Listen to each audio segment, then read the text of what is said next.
Hey guys, today I'm going to tell you how to change system language in Samsung A16.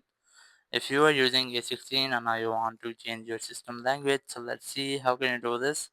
You just have to open your settings app and here just scroll down and look for general management. Just tap on it and here just select language and here you must have to select the language which you want to set as your own system language. Here I have one, but I'm going to add any other language. Just tap on add language and here you just have to select any language which you want to set as your own system language.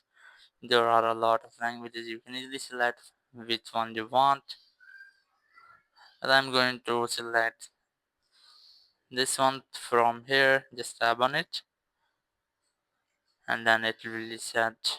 Just go back from here, just tap on the language which you want to set to your own system language and just tap on apply, and after that your system language will be successfully changed.